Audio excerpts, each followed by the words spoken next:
नमस्ते। आप सभी योग जिज्ञासुओं का स्वागत है सीसी की योग व्याख्यान माला के इस कार्यक्रम में।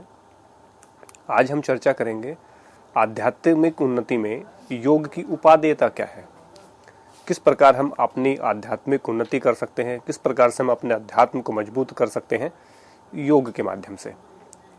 तो बड़ा रुचिकर विषय है और बहुत ही ये कहें कि रोचक भी है और बहुत आवश्यक भी है। दोनों ही चीज़ें इसमें हम कह सकते हैं। सबसे पहले हम जानेंगे कि अध्यात्म होता क्या है। अध्यात्म को जाने बिना आध्यात्मिक उन्नति को नहीं समझ सकते। जैसा कि आपने स्लाइड में देखा, सबसे पहले हमने जो लिखा है वो है किम अध्यात्म। गीता के 8वें अध्याय में जब अर्जुन पूछते हैं भगवान कृष्ण से कि अध्यात्म क्या है, तो वो पहला जो श्लोक है वो यही है, किम अध्यात्म। तो अध्यात्म है क्या? अब सब लोग आध्यात्मिक की बात करते हैं कि फला व्यक्ति बड़ा आध्यात्मिक है, वो आध्यात्मिक सभाओं में जाता है, या फला व्यक्ति या फला गुरु जो है वो आध्यात्मिक है। तो आध्यात्मिक होना है तो ये जो जिज्ञासा है आज से 5000 साल पहले अर्जुन में पैदा हुई, युद्ध के मैदान में, कुरुक्षेत्र के मैदान में। उस समय उन्होंने योगीराज श्री कृष्ण से पूछा कि किम अध्यात्म। अध्यात्म के साथ साथ पूछा कि ब्रह्म क्या है, जो अक्षर ब्रह्म है वो क्या है। उसके बाद पूछा कि ये आदि भौतिक क्या है, आदि दैविक क्या है, और बहुत सारी चीजें उन्होंने पूछी, उनकी जिज्ञासा जो थी। तो पर्टिकुलर चूंकि हमारा जो विषय है वो आध्यात्मिक उन्नति है, तो अन्य विषयों की चर्चा करेंगे तो विषयांतर होगा, इसलिए हम केवल अध्यात्म पे फोकस रखते हैं। तो वहां पे अध्यात्म की परिभाषा देते हुए गीता के 8वें अध्याय के 3रे श्लोक में भगवान श्री कृष्ण कहते हैं, स्वभाव अध्यात्म मुच्यते। जो स्वभाव है वही अध्यात्म है। तो स्वभाव क्या है, स्वभाव किस प्रकार का होना चाहिए, इसकी बात यदि गीता में हम करें तो कहा, सहज कर्म कौन्ते सदोषमपि न त्यजेत। मतलब स्वभाव वो है जिसको आप सहज ही कर लेते हैं, जिसको करने में कोई ज्यादा विशेष एफर्ट्स नहीं करना पड़ता, कोई विशेष प्रयास नहीं करना पड़ता। सहज भाव में जो काम होता है वो आपका स्वाभाविक कर्म है। अब स्वाभाविक कर्म को हम यदि जिस प्रकार से हमारे जो ऋषि मुनि हैं, हमारे जो ग्रंथ हैं, उन्होंने 4 प्रकार के कर्म और 4 प्रकार के वर्ण की व्यवस्था वहां पे की, ब्राह्मण, क्षत्रिय, वैश्य और शूद्र।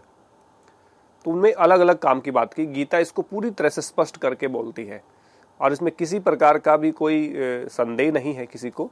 लेकिन इसकी कमेंट्री कैसी की गई, इसकी व्याख्या कैसी की गई, इसका अनुवाद लोगों तक कैसे पहुंचाया गया, उसमें थोड़ा थोड़ा विषयांतर होता चला गया। और उस विषयांतर के माध्यम से लोगों ने इसको कास्टिज्म का रूप मान लिया और उस पे छुआछात भेदभाव की जो बातें होने लगी वो हुई। जबकि स्पष्ट रूप से गीता के 18वें अध्याय में ही ये बातें सारी कही गई हैं कि जो स्वभाव है, व्यक्ति को अपने स्वभाव कर्म करने चाहिए, और उसमें कोई दोष भी होता है तो उस दोष को रहने दें, क्योंकि प्रत्येक व्यक्ति में कोई ना कोई दोष होता है। जैसे जहां पे अग्नि होगी वहां पे धुआं तो होगा ही, तो उस धुएं के डर से अपने सहज कर्म को ना छोड़ें। और यदि आप किसी दूसरे के स्वभाव कर्म को ले रहे हैं, दूसरे के सहज कर्म को ले रहे हैं, तो वो आपके लिए हानिकारक है, मौत से भी ज्यादा हानिकारक है, क्योंकि आप उसको फॉलो नहीं कर पाएंगे, आप उसको सहन नहीं कर पाएंगे, आप उसको इंप्लीमेंट नहीं कर पाएंगे। दूसरे का कर्म देखने में आसान लगता है। अब स्वभाव क्या है, मेरा स्वभाव पढ़ना है और मेरा स्वभाव पढ़ाना है। तो मैं कल को कोई क्रिकेट मैच देख रहा हूं और उसमें देखा कि कोई 22 साल का लड़का और क्रिकेट का मैच जिता करके ले आया, मैन ऑफ द मैच हो गया, मैन ऑफ द सीरीज हो गया, सभी जगह उसके फ्लायर है, अखबारों में बड़ी बड़ी होर्डिंग है, बहुत सारे पैसों की उस पर बारिश है। कल को कोई 25 साल का लड़का ओलंपिक में मेडल लेकर के आता है, तो मुझे लगता है ओलंपिक मुझे खेलना चाहिए। क्रिकेट का कुछ आता तो मुझे लगता है क्रिकेट में मुझे जाना चाहिए। और फिर कोई युवा किसी का डेब्यू होता है बॉलीवुड में, तो मुझे लग रहा है कि ये फिल्म इंडस्ट्रीज है ना, यही सब कुछ है, ग्लैमर ही सब कुछ है। तो मेरे जो एम्बिशंस है, मेरा जो स्वभाव है, वो फ्लक्चुएट होता रहता है। और वो फ्लक्चुएट इसलिए होता है कि हम अपने सहज कर्म को पहचान नहीं पा रहे, उसको डिटेक्ट नहीं कर पा रहे। तो हमारा स्वाभाविक जो कर्म है वही हमारा सहज कर्म है। जो स्वभाव से उत्पन्न होता है वो सहज रूप में कर पाते हैं, लेकिन जो स्वभाव में नहीं है, जो नेचर में नहीं है, जो हमारे अंदर नहीं है, उसको हम सहज तरीके से नहीं कर पाए, वो हमसे जबरदस्ती ही कराना पड़ेगा। इसलिए कुछ लोगों को देखा होगा आपने, वो काम में बहुत निपुण होते हैं, बहुत एक्सपर्ट होते हैं, वो उनका सहज कर्म होता है, और जो स्वभाव है और सहज कर्म है उसी के अनुरूप उनको यदि व्यवसाय मिल जाता है, उसी के अनुरूप उनको जॉब मिल जाती है, तो बहुत अच्छा कर पाते हैं। और मैं कहता हूँ कि इतना अच्छा करेंगे कि सब लोग कहेंगे कि इतने अच्छे से भी काम हो सकता है क्या। वो काम को एंजॉय करते हैं, आनंदित होते हैं काम को करके। अब यदि मैं वर्ण व्यवस्था की बात करूं तो ब्राह्मण का क्या कार्य है, हमें यही बताया गया कि ब्राह्मण का काम पढ़ना और पढ़ाना होता है। ब्राह्मण का काम केवल लिखता नहीं, ब्राह्मण का काम सरलता, सहजता, ज्ञान का अर्जन करना, ज्ञान को दूसरों को देना, तेजस्वी होना, बहुत सारे काम हैं जो एक ब्राह्मण के कुल के अंतर्गत आते हैं। तो जो इसमें कंफर्ट है, पढ़ने में जिसको मजा आता है, पढ़ाने में जिसको मजा आ रहा है, सरलता जिसके जीवन में है, सुगमता जिसके जीवन में है, जो लोगों को सही रास्ते पे भेज सकता है, प्रेरित करने की क्षमता जिसमें है, वो पढ़ाने की लाइन में है, वो ब्राह्मण कहलाएगा। क्षत्रिय का क्या है, क्षत्रिय का हमें पता है कि हमें लड़ना चाहिए, पराक्रम होना चाहिए भुजाओं में, लेकिन सबसे पहला धृति और क्षमा, ये वीर का आभूषण कहे हैं। अब धृति क्यों कहा, अब जो भी हमारे जो सोल्जर होते हैं सबके पास गन होती है, हथियार होता है। अब यदि उसमें धैर्य ना हो तो छोटी सी बात पे किसी ने कोई आपत्ति जताई तो वो उसको शूट कर देगा, इसलिए उसमें धैर्य होना चाहिए। दूसरा क्षमाशील होना चाहिए, वीर की पहचान है वो क्षमाशील होता है, मतलब दूसरे की बात को सहन करने की क्षमता होती है, उसको माफ करने की भी क्षमता होती है। उसके बाद पराक्रम होना, भुजाओं में बल होना, वीरता होना, युद्ध में कौशल दिखाना, इस प्रकार की चीजें होती हैं। तीसरा कहा वैश्य, वैश्य को भी बड़ा संकुचित कर दिया कि जो केवल व्यापार कर रहे वही वैश्य हैं। वैश्य का मतलब है कृषि करना, जो अपने जितने भी पशुपालन है वो भी उसके अंतर्गत आता है, और जितना भी लेन देन का काम है, जितना भी बाकी सबको पोषित करने का काम है, वो किनका आता है, वो आपका वैश्य में आता है। और जो अंतिम जो है शूद्र, जो इन तीनों चीजों में निपुण नहीं है, वो इन सब की सेवा भाव करे, इन सब का सहयोग करता है। वो एक ब्राह्मण का भी सहयोग करता है, वो एक क्षत्रिय का भी सहयोग करता है, और वो अपने वैश्य का भी सहयोग करता है। इसके बाद हम जानते हैं आगे जो धर्म है उसके बारे में जानेंगे।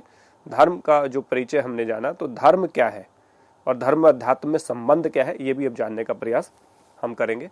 तो सबसे पहले धर्म क्या है ये जानेंगे। धर्म क्या है, धर्म की परिभाषा है, धर्म की जो परिभाषा है वो हमारा धर्मो रक्षति रक्षित है। धर्म वो है जो हमारी रक्षा करता है, यदि हम धर्म की रक्षा करेंगे तो धर्म हमारी रक्षा करेगा, इसलिए कहा धर्मो रक्षति रक्षित है। और धर्म क्या है, धर्म का मतलब होता कर्तव्य कर्म। अब मैंने जो वर्ण व्यवस्था की बात की उसको रिलेट करने के लिए मैंने वर्ण व्यवस्था की बात की कि जो व्यक्ति का स्वाभाविक कर्म होता है उसको वो सहज भाव से कर पाता है, और कर्तव्य कर्म होता है जो आपकी ड्यूटी है, जो आपको काम मिला है, पढ़ाने का मिला है, व्यापार का मिला है, सेवा का मिला है, या फिर आपको क्षत्रिय का मिला है यानी कि रक्षा का मिला है, वो सब के सब क्या है, वो आपका धर्म है। और धर्मो रक्षति रक्षित है, इसका डेफिनेशन में हम जाएंगे तो आप देखिए ना, धर्म जो धर्म की रक्षा करता है, धर्म उसकी रक्षा करता है, माने जो अपने कर्तव्य की रक्षा करता है, कर्तव्य उसकी रक्षा करता है। एक ब्राह्मण सबको पढ़ाता है, सबको शिक्षित करता है, तो सारा समाज उसकी रक्षा करता है, उसको धन से, उसको रिस्पेक्ट से, सब चीजों से ओतप्रोत करता है। एक वैश्य यदि खेती करता है, यदि वो एक वैश्य पशुपालन करता है, लेन देन करता है, खरीद फरोख्त करता है सब चीजों की, तो उसको धन की प्राप्ति होती है। यदि हम बात करें कि एक क्षत्रिय हमारे देश की रक्षा कर रहा है, तो देश उसकी रक्षा कर रहा है, उसके परिवार की रक्षा कर रहा है, उसको एक सर्वोपरि स्थान देता है। और जो शूद्र है वो जब सबकी सेवा करता है तो सब उसकी सेवा कर रहे होते हैं। तो जो अपने कर्तव्य कर्म का पालन करता, निर्वहन करता है, वो कर्तव्य उसकी रक्षा करता है, उसको धन से, बल से, उसको एक नाम से जाना जाता है। तो ये धर्मो रक्षति रक्षित है, बहुत व्यापक है, इसको समझने की आवश्यकता है, इसको संकुचित कर दिया गया है धर्म को। अब हम जानेंगे धर्म व अध्यात्म में संबंध क्या है। भौतिकता और अध्यात्म का आध्यात्मिक क्या है, आध्यात्मिकता की आवश्यकता क्या है। तो धर्म में अध्यात्म में जो संबंध है वो हम देखें कि धर्म है कर्तव्य कर्म, और अध्यात्म क्या है, आत्मा का जिससे संबंध है, जो आत्मा का विषय है। अध्यात्म क्या है, जो स्वभाव से उत्पन्न होता है। स्वभाव क्या है, हम अपने आत्मा के साथ जुड़े। पंच भौतिकता क्या है, जो पंचभूतों से जुड़ा है। आधिदैविक क्या है, जो देवताओं से जुड़ा है। और अध्यात्म क्या है, जो आत्मा से जुड़ा है।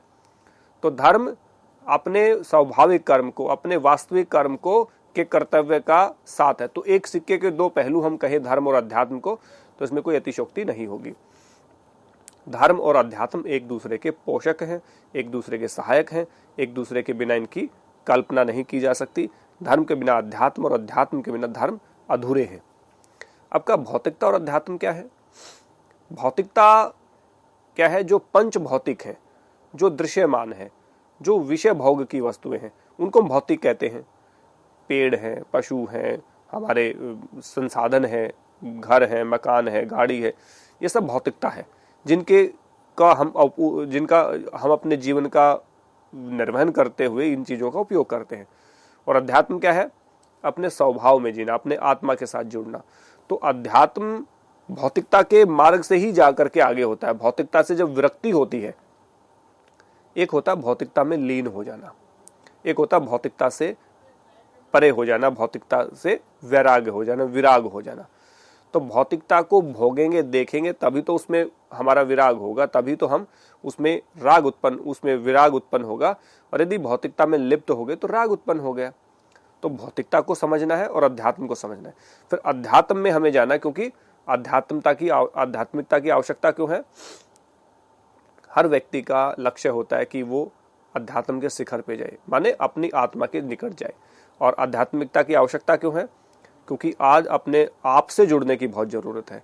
हम सब चीजों से जुड़े लेकिन अपने आप से नहीं जुड़ रहे।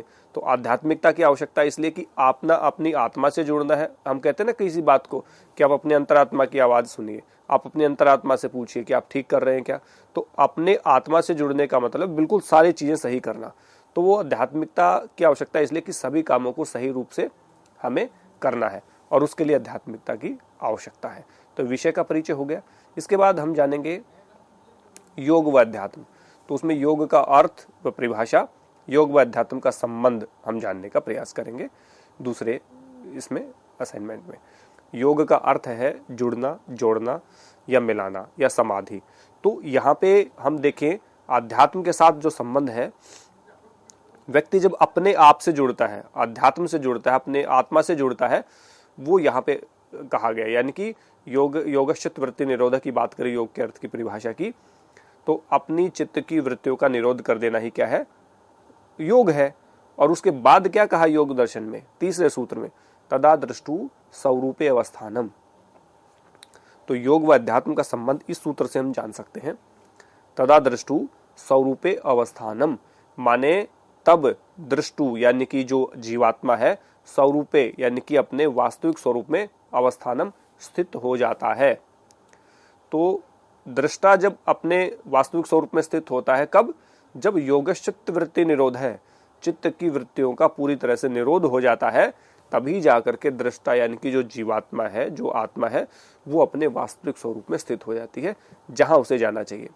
और आत्मा का वास्तविक स्वरूप क्या है? वो तो मुक्त होना है। ये शरीर तो उसको अपने कर्मों का फल भोगने के लिए प्राप्त हुआ। जीवन मरण का जो बंधन है, ये तो हम जो कर रहे हैं अपने काम, उनका परिणाम है। तो आसक्त जो कर्म कर रहे हैं, कृष्ण कर्म कर रहे हैं, शुक्ल कर्म कर रहे हैं, या हम कहें कि मिश्रित जो कर्म कर रहे हैं पाप पुण्य, उनका परिणाम है ये जीवन। ये जीवन कोई बहुत अच्छी चीज नहीं है। इस जीवन में कई बार हमें सुख मिलता है तो लगता है कि बड़ा आनंद है, पैसे मिलते हैं, गाड़ी मिलती है, सुख सुविधाएं मिलती हैं, ऑप्शन मिलते हैं, अवसर मिलते हैं काम करने के, सम्मान होता है। लेकिन वास्तव में तो जीवन जो है दुख का घर है, दुख का आधार है। और आत्मा क्या कहती है? मुक्त होना। तो मुक्ति क्या है? इसको पुरुषार्थ चतुष्टय कहा, धर्म अर्थ काम मोक्ष की प्राप्ति।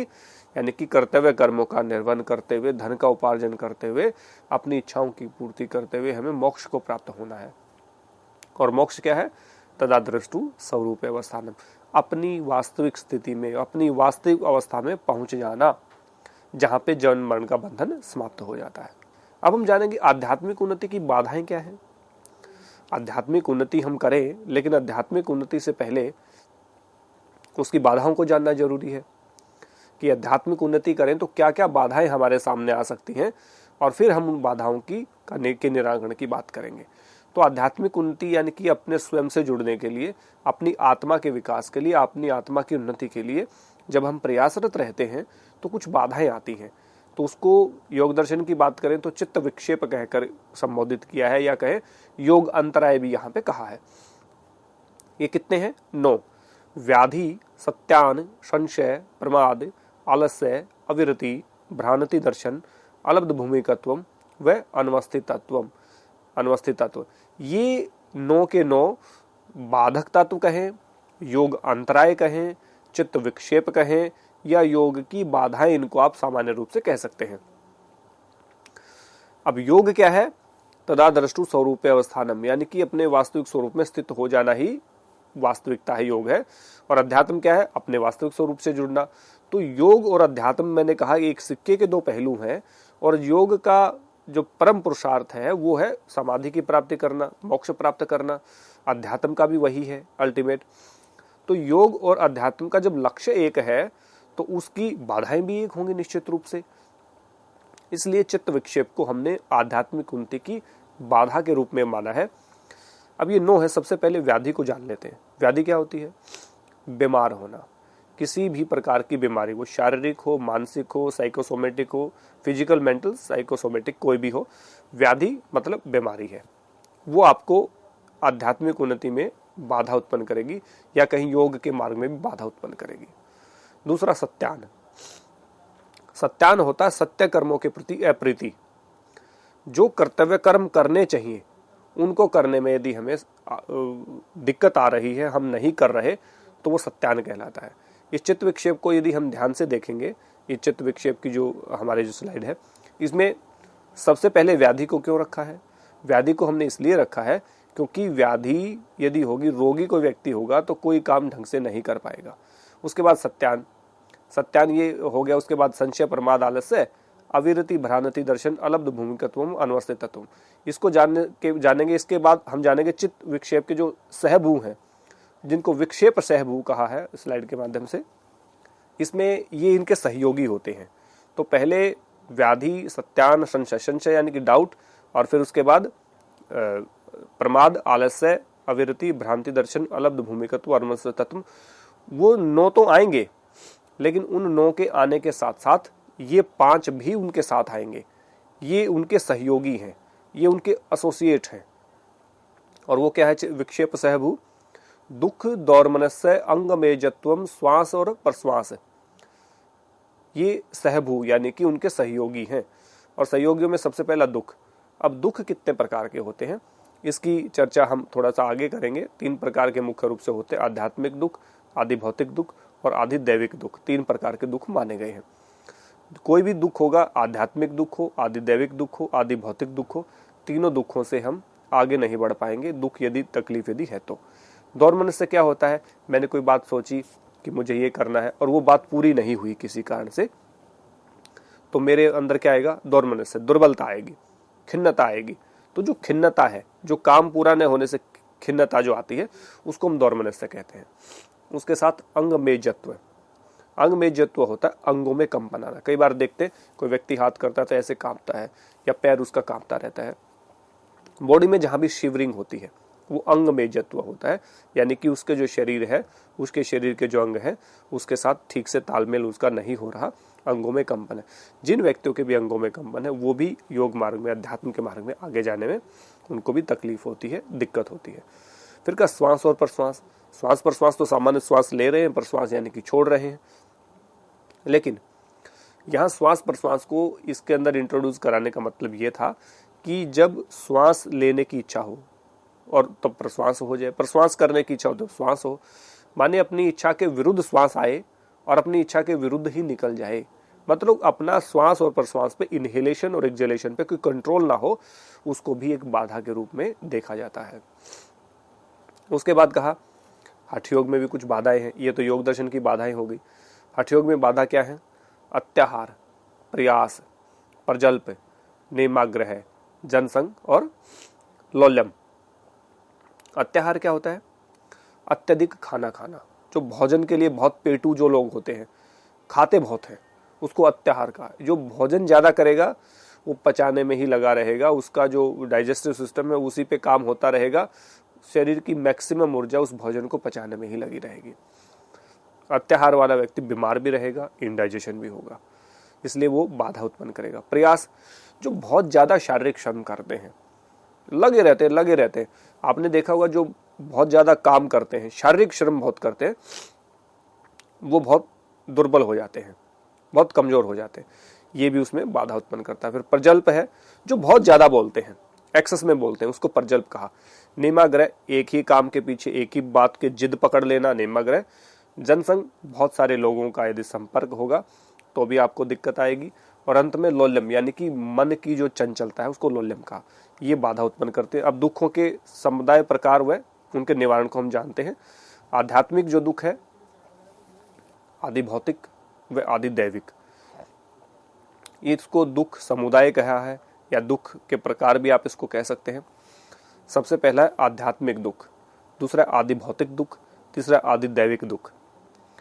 आध्यात्मिक दुख क्या है? जो स्वयं की मूर्खता के कारण होते हैं। हम अपनी मूर्खता के कारण बीमार हो रहे हैं, वो क्या है? आध्यात्मिक दुख। हम अपनी मर्जी से मनोविकार पैदा करवा रहे हैं, वो आध्यात्मिक दुख में आता है। आदि भौतिक दुख क्या आता है? जो गाड़ी से दुर्घटना हो गई, बिल्डिंग गिर गई, कोई पेड़ गिर गया, कुछ मतलब जो भौतिक संसाधनों से हमें दुख प्राप्त होता है, जो दूसरों के कारण हमें दुख प्राप्त होता है। किसी व्यक्ति ने हमें हिट कर दिया, किसी व्यक्ति की गलती की वजह से हमें तकलीफ होगी या हमें चोट लग गई, ये आदि भौतिक दुख है, यानी कि भौतिक संसाधनों के कारण मिलने वाला दुख। अब तीसरा है आदि दैविक दुख। आदि दैविक क्या होता है? जो दैवीय प्रकोप के द्वारा हो, बाढ़ आ गई, सूखा आ गया, भूकंप आ गया, उल्का वृष्टि हो गई, ये दैवीय शक्तियों द्वारा जो दुख प्राप्त होते हैं, जिनसे कष्ट होते हैं, वो होता है आदि दैविक दुख। अब आध्यात्मिक दुख हो गया स्वयं की मूर्खता, आदि भौतिक हो गया दूसरों की मूर्खता, और आध्यात्मिक आदि दैविक हो गया अपने दैवीय प्रकोप के कारण जो हमें दुख प्राप्त होते हैं वो। तो 3 प्रकार के दुख हम हो गए, दुखों के प्रकार हमने जाने। अब दुखों का समुदाय क्या है, वो उनका निवारण कैसे, इनको भी जानने का प्रयास करते हैं। सबसे पहले हम जानेंगे चतुर्व्यूहवाद क्या है। चतुर्व्यूहवाद, जिसको कहा हे, हेतु, हान और हानोपाय। हे में कहा हेयम दुखम अनागतम, जो आने वाला दुख है उसको टाला जा सकता है, उससे बचा जा सकता है। आज कोई समस्या है, भुगतनी पड़ेगी, कल जो समस्या में भुगत चुका उसका कोई निवारण नहीं है। लेकिन जो दुख अभी आया नहीं है, जो समस्या अभी तक आई नहीं है, उससे बचा जा सकता है, इसलिए कहा हेयम दुखम अनागतम, आने वाले दुख से बचा जा सकता है। दूसरा कहा हेतु, जो दुख है उसका कारण है, तो कहा दृष्ट दर्शयो संयोगो हे हेतु, माने दृष्ट दर्शयो, जीवात्मा बुद्धि और प्रकृति, बुद्धि और प्रकृति को एक मानना, उन दोनों के संयोग को क्या कहेंगे? दुख का कारण। हेतु का मतलब कारण होता है। अब हान कहा तद अभाव संयोग अभावो हानम तदर्शे कैवल्यम, जब हान माने उपाय, हान माने समाधान हो गया, हे का मतलब आने वाला दुख, जो हेतु है उसका कारण है, और जो हान है वो उसका निवारण है। निवारण क्या है? यदि बुद्धि और प्रकृति इन दोनों के संयोग का अभाव हो जाए तभी तो कैवल्य होगा। और कहा हानोपाय, इस दुख को दूर करने का उपाय भी है, और वो क्या है? विवेक ख्यातिर विपल्वा हानोपाय, यानी कि जो विवेक ख्याति है क्या है? बुद्धि की अत्यंत उत्कृष्ट अवस्था, जिसमें बुद्धि हमेशा सही निर्णय लेती, किसी प्रकार का गलत निर्णय नहीं लेती, और बुद्धि पूरी तरह से शुद्ध हो जाती है, वो हानोपाय यानी कि विवेक ख्याति की अवस्था हानोपाय है, दुख को दूर करने का उपाय। तो इसको चतुर्व्यूहवाद के नाम से जाना जाता है। दुख है, दुख का कारण है, दुख का निवारण है, और दुख निवारण का उपाय है। तो हे, हेतु, हान, हानोपाय, इसको हम ऐसे समझ सकते हैं। हे हम दुखम अनागतम, हेतु यानी दृष्ट दर्शयो संयोगो हे हेतु, हान यानी कि तद अभाव संयोगा अभावो हानम तदर्शे कैवल्यम, और हानोपाय विवेक ख्यातिर विपल्वा हानोपाय, यानी कि बुद्धि की उत्कृष्ट अवस्था होगी। तो हानोपाय बुद्धि की उत्कृष्ट अवस्था होगी तो क्या होगा, अविद्या का अभाव हो जाएगा, चीजों को यथार्थ रूप में जानना शुरू कर देंगे। और जैसे हम चीजों को यथार्थ रूप में जानते हैं तभी उसका उपाय होता है। लैक ऑफ नॉलेज के कारण ही सारी समस्याएं होती हैं, और विवेक ख्याति में लैक ऑफ नॉलेज दूर हो जाती है, अविद्या का अभाव हो जाता है, इसलिए वो दुख को दूर करने का इसको उपाय कहा। आप सबका धन्यवाद।